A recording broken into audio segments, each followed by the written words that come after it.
పరమేశ్వర షణ్ముఖ పార్వతీ సమేత పరమేశ్వరాయన్ మహా రమాదేవి ఎస్ట్రో అండ్ వాస్తు ఛానల్ని వీక్షిస్తున్న ప్రేక్షకులకు స్వాగతం. మార్చి నెలలో గ్రహ సంచారం ఇలా ఉంది. రవి కుంభంలో సంచారం చేస్తూ 15వ తేదీన మీనంలోకి ప్రవేశిస్తాడు. కుజుడు మకరంలో సంచారం చేస్తూ 16వ తేదీన కుంభంలోకి ప్రవేశిస్తాడు. బుధుడు కుంభంలో సంచారం చేస్తూ 7వ తేదీన మీనంలోకి ప్రవేశిస్తాడు. గురువు తన మిత్రక్షేత్రమైన మేషంలో సంచారం చేస్తున్నాడు. శుక్రుడు మకరంలో సంచారం చేస్తూ 8వ తేదీన కుంభంలోకి ప్రవేశిస్తాడు. శని తన స్వక్షేత్రమైన కుంభంలో సంచారం చేస్తున్నాడు. రాహు మీనంలోను, కేతువు కన్యలోను సంచారం చేస్తున్నారు. ఈ గ్రహస్థితి ఆధారంగా చేసుకొని మీనరాశి వారికి ఈ మాస ఫలితాలు ఎలా ఉన్నాయి, చిన్న చిన్న పరిహారాలు ఏం చేసుకోవాలో చూద్దాం. పూర్వభాద్ర 4వ పాదము, ఉత్తరాభాద్ర 1, 2, 3, 4 పాదాలు, రేవతి 1, 2, 3, 4 పాదాలు కలిపి మీనరాశిలో ఉంటాయి. మీనరాశి వారికి ఈ మాసంలో మిశ్రమ ఫలితాలు ఉంటాయి. ధన ఆదాయం చాలా బాగుంటుంది. శారీరక శ్రమ, కంగారు అధికంగా ఉంటాయి. ధన వ్యయం అధికంగా ఉంటుంది. అయినప్పటికీ అంతకు మించిన ఆదాయం కూడా ఉంటుంది. గొడవలు, విభేదాలతో దూరమైన బంధుమిత్రులు మళ్ళీ దగ్గర అవుతారు. అయినప్పటికీ వారితో కూడా కొంచెం జాగ్రత్తగా ఉండవలసిన అవసరం ఉంటుంది. విద్యార్థులకు చదువుపై శ్రద్ధ పెరుగుతుంది. అందువల్ల పరీక్షల్లో మంచి మార్కులు సాధిస్తారు.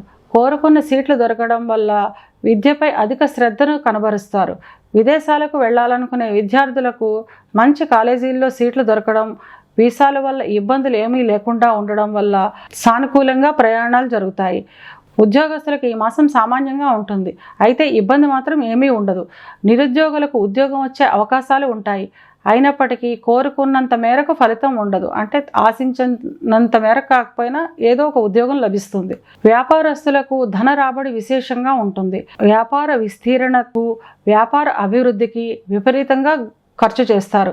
భాగస్వామి వ్యాపారస్తులు కొంచెం మెలకువతో ఉండడం మంచిది.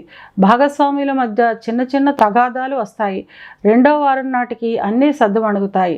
వివాహం కాని వారికి ఈ మాసంలో వివాహం కుదిరే అవకాశం ఉంటుంది. వివాహం అయిన వారు కుటుంబంతో ఆనందంగా, ఆహ్లాదంగా గడుపుతారు. సంతానానికి సంబంధించిన ఇబ్బందులు ఉంటాయి. ఇబ్బందులు ఉన్నప్పటికీ 3వ వారం నాటికి అన్నీ సద్దుమణుగుతాయి. ఇవి కేవలం గోచార ఫలితాలు మాత్రమే. గోచార ఫలితాలు పూర్తిగా జన్మజాతక చక్రంపై ఆధారపడి పనిచేస్తాయి కనుక పూర్తి ఫలితాలు తెలుసుకోవాలనుకునేవారు తమ జన్మజాతక చక్రాన్ని విశ్లేషణ చేసుకోవడం ద్వారా పూర్తి ఫలితాలను తెలుసుకోగలుగుతారు. మీనరాశి వారు అనుకూలతను పెంచుకోవడానికి, ప్రతికూలతను తగ్గించుకోవడానికి ఓం శ్రీ దుర్గాదేవి అయిన నమః అనే మంత్రాన్ని 108 సార్లు జపించడం వల్ల పూర్తి అనుకూలతను సాధించగలుగుతారు.